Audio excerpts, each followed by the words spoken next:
Hey guys, this is Morgan Dryling, and this will be chapter 5 of Lemony Snicket's A Series of Unfortunate Events, The Bad Beginning. Chapter 5. Unless you have been very, very lucky, you have undoubtedly experienced events in your life that have made you cry. So unless you have been very, very lucky, you know that a good, long session of weeping can often make you feel better, even if your circumstances have not changed one bit. So it was so it was with the Baudelaire orphans. Having cried all night, they rose the next morning feeling as if a weight were off their shoulders. The three children knew, of course, that they were still in a terrible situation, but they thought they might do something to make it better. The morning's note from Count Olaf ordered them to chop firewood in the backyard, and as Violet and Klaus swung the axe down over each log to break it into smaller pieces, they discussed possible plans of action, while Sunny chewed meditatively on a small piece of wood. Clearly, Klaus said, fingering the ugly bruise on his face where Olaf had struck him. We cannot stay here any longer. I would rather take my chances on the streets than live in this terrible place. But who knows what misfortunes would befall us on the streets, Violet pointed out. At least here we have a roof over our heads. I wish our parents' money could be used now, instead of when you come of age, Klaus said. Then we could buy a castle and live in it, with armed guards patrolling the outside to keep out Count Olaf and his troop. And I could have a large inventing studio, Violet said wistfully. She swung the axe down and split a log neatly in two, filled with gears and pulleys and wires and an elaborate computer system. And I could have a large library, Klaus said, as comfortable as Justice Strauss's, but more enormous. Give dough, Sunny shrieked, which appeared to mean, and I could have lots of things to bite. But in the meantime, Violet said, we have to do something about our predicament. Perhaps Justice Strauss could adopt us, Klaus said. She said we were always welcome in her home. But she meant for a visit, or to use her library, Violet pointed out. She didn't mean to live. Perhaps if we explained our situation to her, she would agree to adopt us, Klaus said hopefully. But when Violet looked at him, she saw that he knew it was of no use. Adoption is an enormous decision, and not likely to happen impulsively. I'm sure you, in your life, have occasionally wished to be raised by different people than the ones who are raising you. But but know in your heart that the but knew in the heart but knew in your heart that the chances of this were very slim. I think we should go see Mr. Poe, Violet said. He told us when he dropped us here that we could contact him at the bank if we had any questions. We don't really have a question, Klaus said. We have a complaint. He was thinking of Mr. Poe walking toward them at Briny Beach with his terrible message. Even though the fire was, of course, not Mr. Poe's fault, Klaus was reluctant to see Mr. Poe because he was afraid of getting more bad news. I can't think of anyone else to contact, Violet said. Mr. Poe is in charge of our affairs, and I'm sure if he knew how horrid Count Olaf is, he would take us right out of here. Klaus Klaus pictured Mr. Poe arriving in his car and putting the Baudelaire orphans inside to go somewhere else, and felt a stirring of hope. Anywhere would be better than here. Okay, he said. Let's get this firewood all chopped and we'll go to the bank.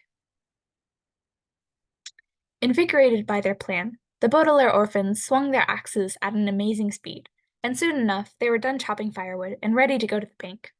They remembered Count Olaf saying he had a map of the city, and they looked thoroughly for it. But they couldn't find any trace of a map and decided it must be in the tower, where they were forbidden to go.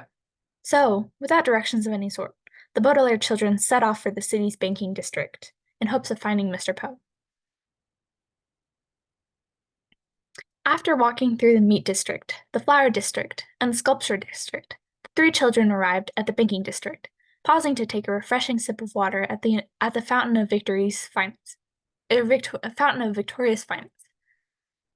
The banking district consisted of several wide streets with large marble buildings on each side of them, all banks. They went first into Trustworthy Bank, and then to Faithful Savings and Loan, and then to Subservient Financial Services, each time inquiring for Mr. Poe. Finally, a receptionist at Subservient said she knew that Mr. Poe worked down the street at Mortuary Money Management. The building was square and rather plain looking, Though once inside, the three orphans were intimidated by the hustle and bustle of the people as they raced around the large, echoey room. Finally, they asked a uniformed guard whether they had arrived at the right place to speak to Mr. Poe, and he led them to a large office with many file cabinets and no windows. "Why, hello," said Mr. Poe in a puzzled tone of voice. He was sitting at a desk covered in typed papers that looked important and boring. Surrounding a small framed photograph of his wife and his two beastly sons were three telephones with flashing lights. "Please come in." "Thank you," said Klaus, shaking Mr. Poe's hand. The Baudelaire youngsters sat down in three large and comfortable chairs. Mr. Poe opened his mouth to speak, but had to cough into a handkerchief before he could begin. "I'm very busy today," he said finally, "so I don't have much time to chat. Next time you should call ahead of time when you plan on being in the neighborhood, and I will put some time aside to take you to lunch." "That would be very pleasant," Violet said, "and we're sorry we didn't contact you before we stopped by, but we find ourselves in an urgent situation." "Count Olaf is a madman," Klaus said, getting right to the point. "We cannot stay with him." He struck Klaus across the face. "See his bruise?" Violet said, but just as she said it, one of the telephones rang in a loud, unpleasant wail. "Excuse me," Mr. Poe said, and picked up the phone. "Poe here," he said into the receiver. "What?" "Yes, yes, yes, yes, no, yes, thank you." He hung up the phone and looked at the Baudelaires as if he had forgotten they were there. "I'm sorry," Mr. Poe said. "What were we talking about? Oh, yes, Count Olaf. I'm sorry you don't have a good first impression of him." "He has only provided us with one bed," Klaus said. "He makes us do a great many difficult chores. He drinks too much wine." "Excuse me," Mr. Poe said, as another telephone rang. "Poe here," he said. 7, 7, 7, 7. 6.5, 7. You're welcome." He hung up and quickly wrote something down on one of his papers, then looked at the children. "I'm sorry," he said. "What were you saying about Count Olaf? Making you do chores doesn't sound too bad. He calls us orphans. He has terrible friends. He's always asking for our money. Poco!" This was from Sunny. Mr. Poe put up his hands to indicate he had heard enough. "Children, children," he said. "You must give yourself give your give you must give yourselves time to adjust to your new home. You've only been there a few days. We have been there long enough to know Count Olaf is a bad man," Klaus said. Mr. Poe sighed and looked at each of the three children. His face was kind, but it didn't look like he really believed what the Baudelaire orphans were saying. "Are you familiar with the Latin term in loco parentis?" he asked. Violet and Sunny looked at Klaus, the biggest reader of the three. He was the most likely to know vocabulary words and foreign phrases. "Something about trains?" he asked. Maybe Mr. Poe was going to take them by train to another relative. Mr. Poe shook his head. "In loco parentis means acting in the role of a parent," he said. "It is a legal term, and it applies to Count Olaf. Now that you are in his care, the Count may raise you using any methods he sees fit. I'm sorry if your parents did not make you do any household chores, or if you never saw them drink any wine, or if you like their friends better than Count Olaf's friends. But these are things that you must get used to, as Count Olaf is acting in loco parentis. Understand?"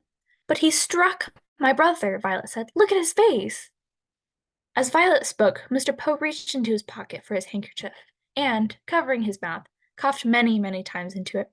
He coughed so loudly that Violet could not be certain he had heard her. "Whatever Count Olaf has done," Mr. Poe said, glancing down at one of his papers and circling a number, "he has acted in loco parentis, and there's nothing I can do about it. Your money will be well protected by myself and by the bank, but Count Olaf's parenting techniques are his own business. Now, I hate to usher you out post haste, but I have very much work to do." The children just sat there, stunned. Mr. Poe looked up and cleared his throat. "Post haste," he said, means you'll do nothing to help us," Violet finished for him.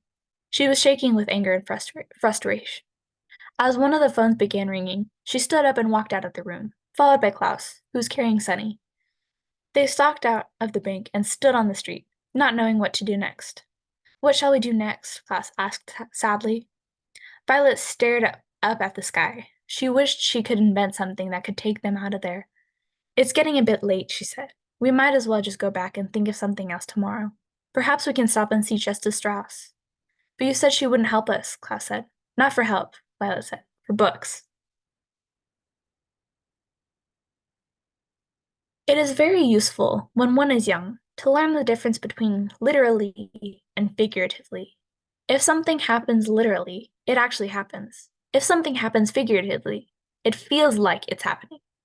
If you are literally jumping for joy, for instance, it means you are leaping in the air because you are very happy. If you are figuratively jumping for joy, it means you are so happy that you could jump for joy, but are saving your energy for other matters. The Baudelaire orphans walked back to Count Olaf's neighborhood and stopped at the home of Justice Strauss, who welcomed them inside and let them choose books from the library.